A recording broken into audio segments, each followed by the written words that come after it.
I just want to quickly just give a comparison between data analyst and BI analyst, which I talked about before. A data analyst will be basically cleaning, exploring data for insights, whereas a business intelligence analyst is usually building that it can happen on a repeated basis. So a data analyst might do, like here, output is a one-off presentation or report. For a business analyst, they're building something that's used time and time again. Okay, so one-off compared to repeated. Stakeholders for data analysts are usually departments or department heads.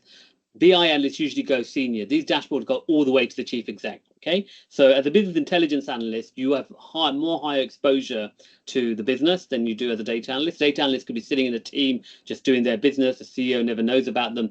But if you're a BI analyst and you build dashboards, they go all the way to the top, all the way to the CEO of massive corporate organization.